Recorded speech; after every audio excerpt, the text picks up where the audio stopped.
Hi అండి. నమస్తే. నేను మీ సునీత. వెల్కమ్ బ్యాక్ టు అమ్మ చేతి వంట కిచెన్ అండ్ వ్లాగ్స్. ఈరోజు వీడియోలో వినాయక చవితి రోజు చేసుకునే ఉండ్రాళ్ళ రెసిపీని ఎలా చేసుకోవాలో చూపించబోతున్నాను. ఈ ఉండ్రాళ్ళని బియ్యం రవ్వతో చేస్తామన్నమాట.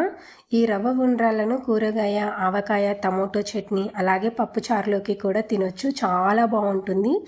నాకైతే ఎక్కువగా ఒట్టిగా తినడమే చాలా ఇష్టం అండి. చాలా బాగా నచ్చుతుంది. సో సింపుల్గా టేస్టీగా చేసుకునే ఈ వినాయక ఉండ్రాళ్ళని ఎలా చేసుకోవాలో చూసేద్దాము. ఈ ఉండ్రాళ్ళు తయారు చేసుకోవడానికి ముందుగా అయితే నేను ఈ చిన్న గ్లాస్ తోటి 3/4 కప్పు దాకా శనగపప్పు 1 గంట ముందే నానబెట్టుకున్నానండి. మనం ఉదయం హడావిడి లేకుండా ఉండాలంటే రాత్రిపూట నానబెట్టుకుంటే సరిపోతుంది. పప్పు అనేది ఈ విధంగా చక్కగా నానిపోతుంది అన్నమాట. తర్వాత ఇప్పుడు స్టవ్ పైన ఒక కడాయి పెట్టుకొని అందులోకి 1 కప్పు దాకా బియ్యం నూక తీసుకోవాలి అండి. ఇది వచ్చేసి చిన్న నూక అన్నమాట. అంటే మన సూజీ రవ్వకి కొంచెం లావుగా ఉంటుంది. ఆ రవ్వ అయితే తీసుకుంటున్నాను. మంటని లో ఫ్లేమ్లో పెట్టుకొని ఒక 2 నిమిషాల పాటు దోరగా వేయించండి. ఇలా ఒక 2 నిమిషాల పాటు వేయించామంటే ఈ విధంగా వేగుతుందన్నమాట. ఇప్పుడు ఒక ప్లేట్లోకి తీసుకొని పక్కన పెట్టేసుకోండి.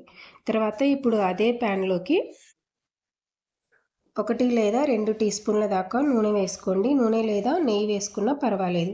తర్వాత 1 టీ స్పూన్ దాకా జీలకర్ర అలాగే కొద్దిగా ఆవాలు వేస్తున్నానండి. నాకు ఆవాలు వేస్తే కాస్త నచ్చుతుందన్నమాట. అలాగే తక్కువగా వేస్తున్నాను. ఇక్కడ మీరు కావాలనుకుంటే కాస్త కరివేపాకు కూడా వేసుకోవచ్చు. తర్వాత ఇక్కడ పచ్చి కొబ్బరి పొడి వేసుకుంటే టేస్ట్ అనేది చాలా బాగుంటుందండి. ప్రస్తుతం నేనైతే ఎండు కొబ్బరి పొడి అయితే వేసాను అన్నమాట. తర్వాత మనం నానబెట్టుకున్న శనగపప్పు ఉంది కదా, వాటర్ ఏమీ లేకుండా శనగపప్పు మొత్తాన్ని తీసుకొని 1 నిమిషం పాటు పప్పు లోపల దాకా వేగేంత వరకు మంటని లో టు మీడియం ఫ్లేమ్ మధ్యలో పెట్టుకొని దోరగా వేయించుకోండి. ఇలా వేయించుకున్న తర్వాత మనం ఏ కప్పుతో అయితే రవ్వ తీసుకున్నామో అదే కప్పుతో 2.5 కప్పుల దాకా వాటర్ తీసుకోండి. మీరు తీసుకున్న రవ్వ కనుక కాస్త లావుగా ఉంటే 3 కప్పుల వాటర్ అయినా సరిపోతాయి. తర్వాత ఇక్కడే రుచికి సరిపడా సాల్ట్ వేసుకొని ఇదంతా కూడా ఒకసారి బాగా కలిపి మూత పెట్టి వాటర్ అనేది మంచిగా రోలింగ్ బాయిల్ అయ్యేంత వరకు ఒక 3 నిమిషాల పాటు ఉడికించండి. ఇలా నీరు అనేది మంచిగా రోలింగ్ బాయిల్ అయ్యి పప్పు అనేది ఉడికిన తర్వాత ఒకసారి చెక్ చేసుకోండి. నాకైతే ఇక్కడ శనగపప్పు అనేది చక్కగా ఉడికిపోయిందండి. ఇలా ఉడికిన తర్వాత మనం వేయించి పక్కన పెట్టుకున్న బియ్యం నూకని వేసి ఎక్కడ కూడా ఉండలు కట్టకుండా ఒకసారి అంతా బాగా కలిపేసేయండి. ఇలా 1 నిమిషం పాటు బాగా కలుపుకొని మూత పెట్టుకొని మంటని లో టు మీడియం ఫ్లేమ్ మధ్యలో పెట్టుకొని ఒక 5 నిమిషాలు కదపకుండా అలాగే ఉడికించండి. 5 నిమిషాల తర్వాత మూత తీసి చూసారు కదా, చక్కగా ఉడికిపోయిందండి. అసలు అడుగు కూడా అంటదనమాట. జస్ట్ కేవలం 5 నిమిషాలు లో టు మీడియం ఫ్లేమ్ మధ్యలో ఉడికించుకుంటే సరిపోతుంది. ఇలా ఒకసారి కలుపుకొని మీకు కావాలనుకుంటే ఇక్కడ కాస్త నెయ్యి కూడా వేసుకోవచ్చు.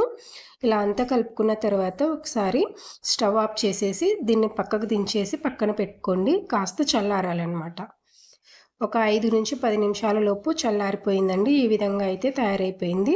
ఇలా అంతా కూడా ఒకసారి చేత్తో కలిపేసుకొని మనకి ఏ సైజులో అయితే ఉండ్రాళ్ళు కావాలో ఆ సైజులో ఉండ్రాళ్ళుగా చుట్టేసుకుంటే సరిపోతుందండి.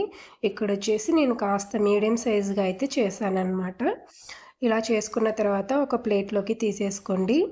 ఇదే స్టేజ్లో కాస్త పిండి తీసుకొని సేమ్ అలాగే చుట్టేసుకొని ఇలా కాస్త అప్పాల్లాగా ఒత్తుకున్నామంటే ఇదే విధంగా 3 రకాలుగా అయితే మనం ఈ ఉండ్రాళ్ళని చేయొచ్చు అనమాట.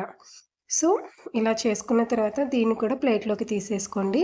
ఇలా చేసే ప్రతిసారి కూడా చేతికి పిండి అతుక్కోకుండా కాస్త నీళ్ళల్లో డిప్ చేసుకొని తీసుకుంటే సరిపోతుంది.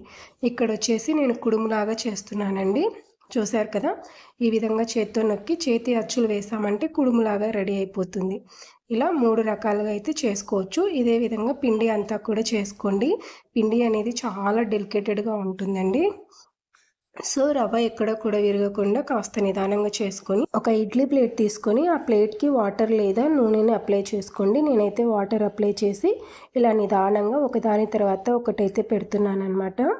ఈలోపు స్టవ్ పైన మనం ఇడ్లీ పాత్రను పెట్టుకొని అందులోకి 2 గ్లాసుల దాకా వాటర్ వేసుకొని కాస్త వేడి చేసుకొని ఆ ఇడ్లీ పాత్రలోకి మనం తీసుకున్న కుడుముల ప్లేట్ అనేది పెట్టి మంటని మీడియం ఫ్లేమ్లో పెట్టి దాదాపుగా ఒక 15 నిమిషాల పాటు ఉడికించామంటే ఈ ఉండ్రాలు అనేవి చక్కగా ఉడికిపోతాయండి. ఇక్కడ చూస్తున్నారు కదా, చాలా బాగా ఉడికిపోయాయి. ఇలా ఉడికిన తర్వాత వెంటే కదపకుండా 1 నిమిషం పాటు అలాగే పెట్టి తర్వాత ఇడ్లీ పాత్ర నుంచి సపరేట్ చేయండి. ఇలా సపరేట్ చేసిన వెంటే కదపకండి. ఇవి కాస్త చల్లారినాయంటే కాస్త గట్టిగా అవుతాయి అన్నమాట. లేదంటే చాలా డెడికేటెడ్గా ఉంటాయి, విరిగిపోతాయి. సో కాస్త చల్లారిన తర్వాత సపరేట్గా వేరొక ప్లేట్లోకి తీసుకుంటే సరిపోతుందండి. ఇంతేనండి, వినాయక చవితికి వినాయకుడికి ఎంతో ఇష్టమైన స్పెషల్ ఉండ్రాళ్ళు అయితే రెడీ అయిపోయాయి. మీరు కూడా ఈసారి మీ ఇంట్లో ఈ విధంగా ట్రై చేయండి. ట్రై చేశాక మీకు ఎలా కుదిరిందనేది మీ ఫీడ్బ్యాక్ని కామెంట్ సెక్షన్లో నాతో షేర్ చేసుకోవడం అస్సలు మర్చిపోకండి. అలాగే వీడియో నచ్చితే ప్లీజ్ లైక్ చేయండి. ఇలాంటి మరిన్ని tasty and simple quick recipes కోసం మన అమ్మ చేతి వంట కిచెన్ అండ్ బ్లాగ్స్ని సబ్స్క్రైబ్ చేసుకోండి. Thanks for watching. Thank you.